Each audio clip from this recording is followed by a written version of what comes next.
primeiro lugar, educação. Bom dia, boa tarde, boa noite, dependendo de quando você estiver vendo esse episódio. Em segundo lugar, bem-vindo ao canal Preso na Língua. Eu sou Fernando Morato, tratando aqui de literatura, mais especificamente de poesia e alguns dos seus diversos desdobramentos dentro da nossa vida. A literatura, sendo uma arte da palavra, a poesia, sendo uma arte da palavra, é, claro, referente a elementos da vivência humana. Ela é, em muitos casos, autônoma, ela consegue falar em nome próprio, independente de coisas externas, ela consegue manter essa independência, mas ela não é completamente autocentrada, ela não está 100% fechada dentro de si mesma. E por causa disso, há uma discussão constante, e ultimamente ela tomou certo vulto por pessoas de certa expressão midiática terem falado a respeito de questões de literatura, ela tomou uma dimensão um pouco mais séria de, afinal de contas, o que é difícil, o que é fácil, o que é possível. Por isso, a gente dá voz para a própria literatura. Ao invés de ouvir pessoas falando sobre a literatura, vamos ouvir a própria literatura. Olha pra poesia. Olha pra poesia. Olha pra poesia. Olha pra poesia. Olha pra poesia. Olha pra poesia. Olha pra poesia. Olha pra poesia.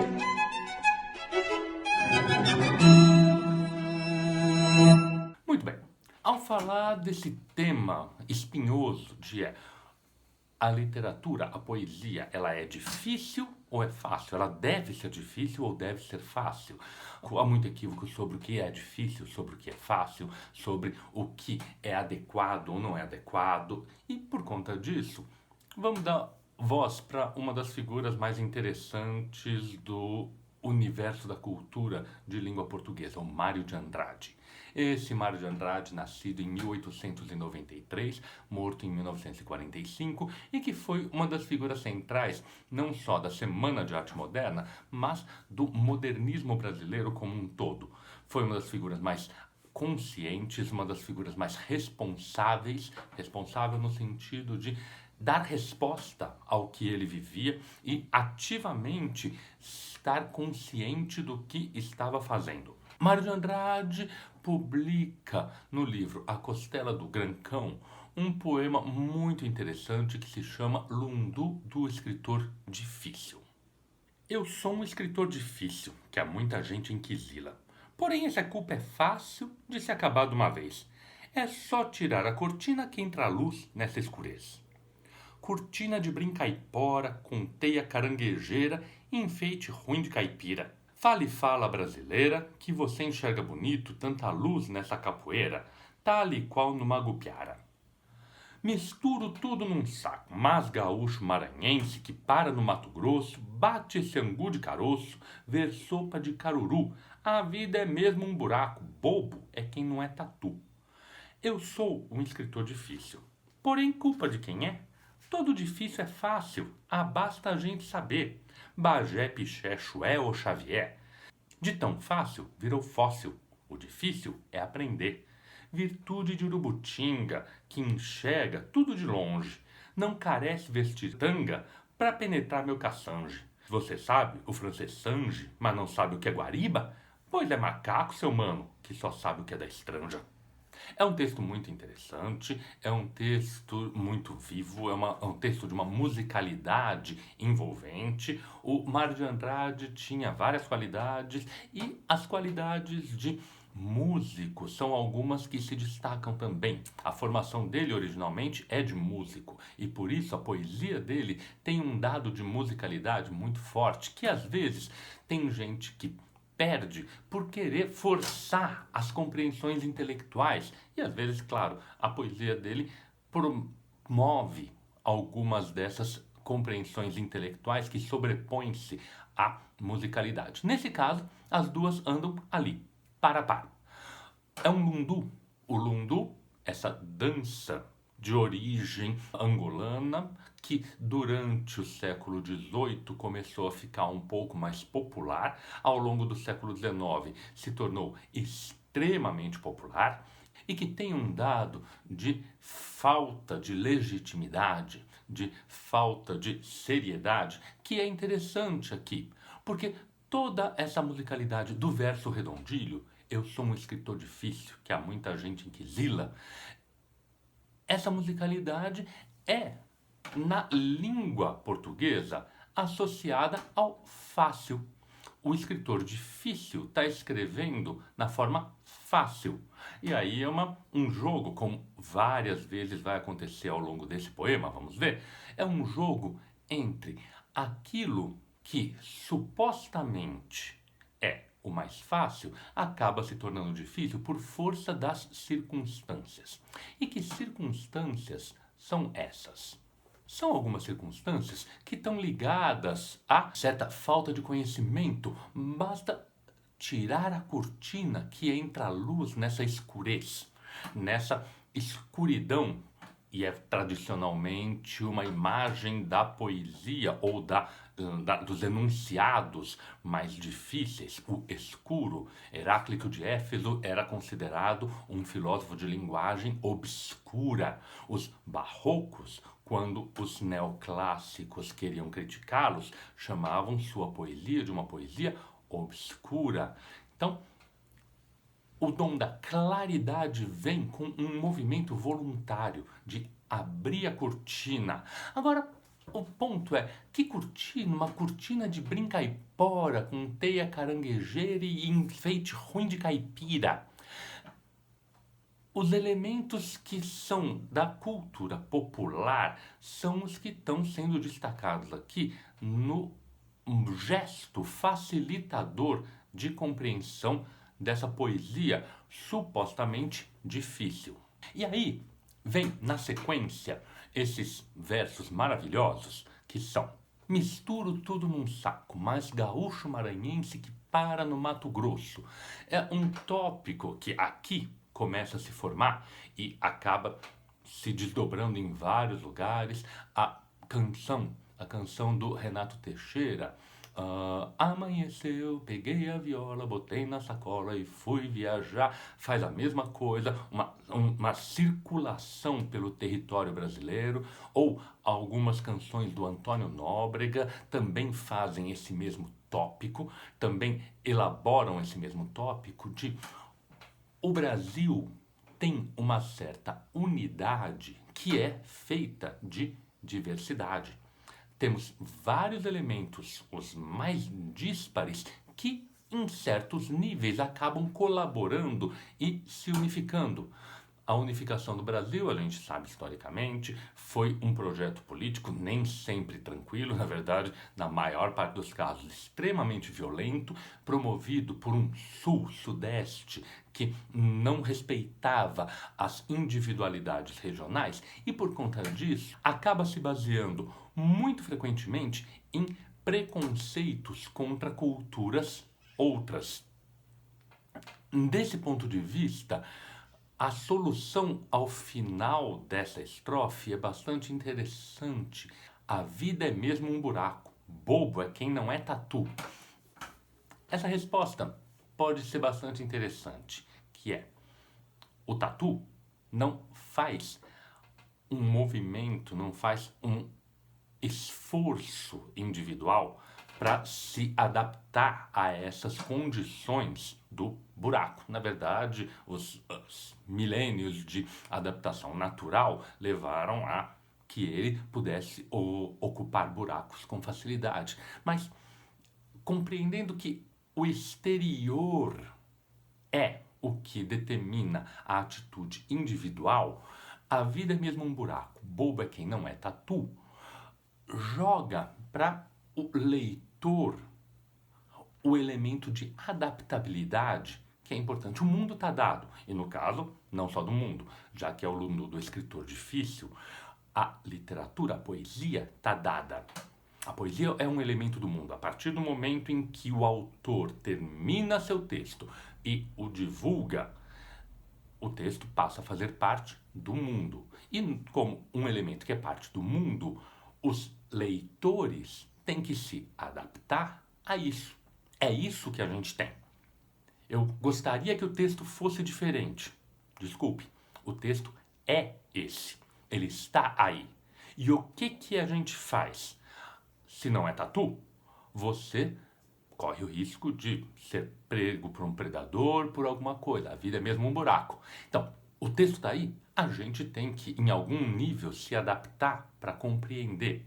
E então, a quarta estrofe dá outras indicações interessantes. Porque ela diz, todo difícil é fácil, basta a gente entender.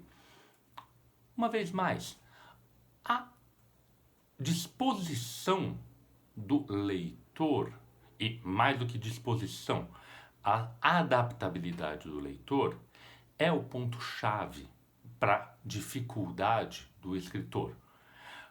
O Mário de Andrade tem essa consciência bastante clara da independência do texto poético. E a partir da independência do texto poético, a responsabilidade do leitor na compreensão ou não compreensão. Então, quando a gente fala tal autor é extremamente difícil para público X ou público Y, para adolescente, para criança, para adulto, a gente está desviando o foco daquilo que é realmente o dado, o texto está aí, e é o leitor que tem que se adaptar a esses textos, em benefício de uma falsa equivalência que tem mais de mercadológico do que outra coisa. Porque o objeto de consumo ele é adequado ao consumidor. O texto não é um objeto de consumo no sentido comercial do termo.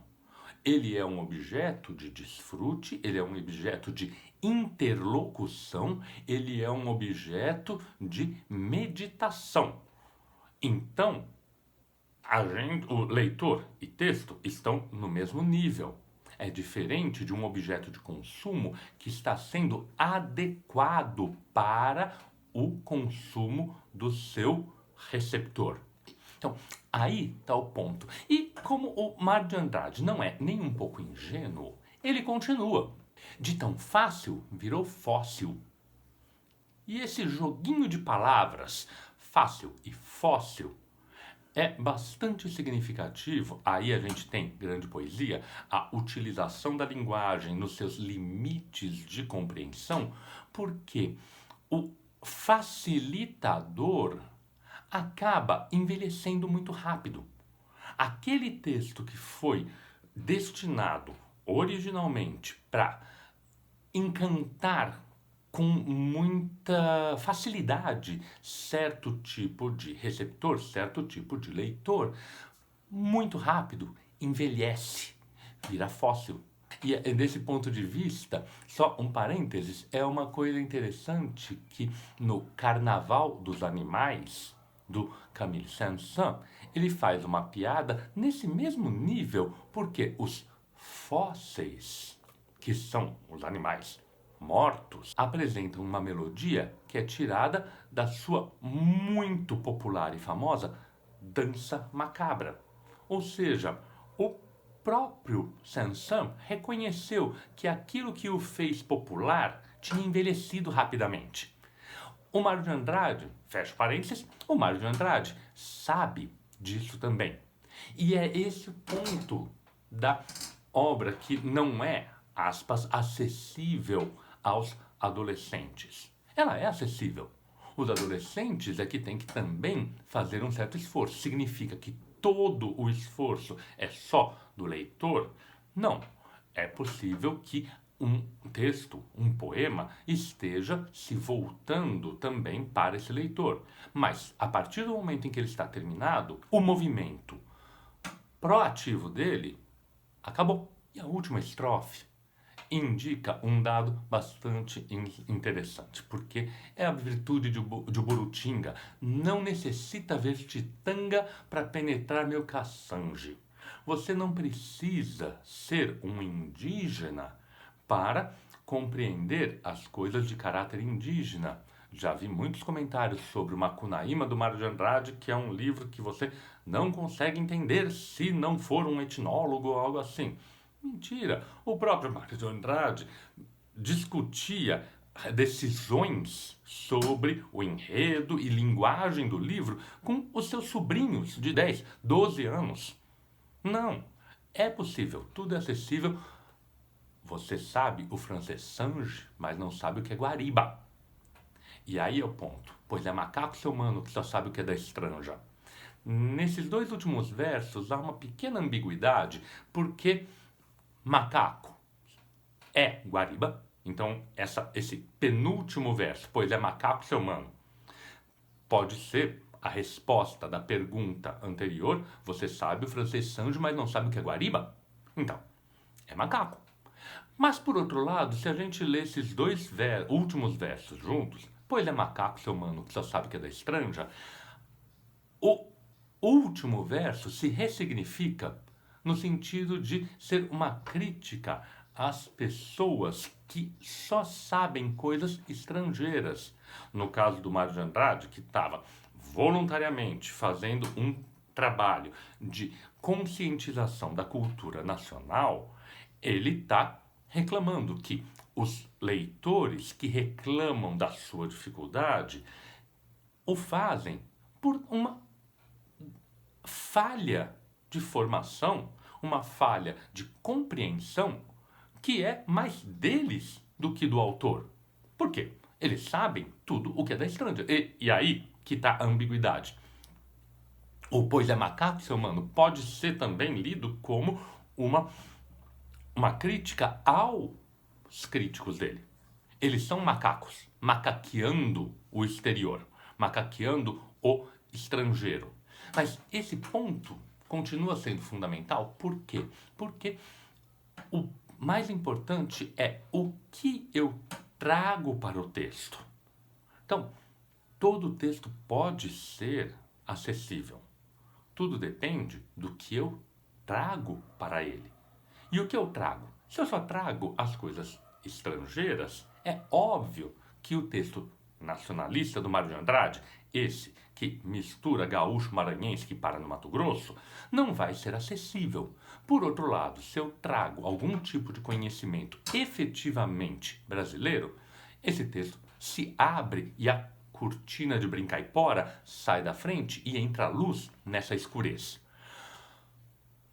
Machado de Assis é evidente um texto que foi planejado para leitores do século XIX. Isso quer dizer que ele está excluído da possibilidade de leitura de adolescentes do século XX? É evidente que não. Ele, muito pelo contrário, se abre porque ele traz outros tipos de questionamento e ele exige uma postura um pouco mais ativa. Você consegue enxergar todas essas coisas no texto do Mário de Andrade? Vamos olhar de novo para a poesia e ver o que você pode realmente ler agora que você traz algumas dessas coisas.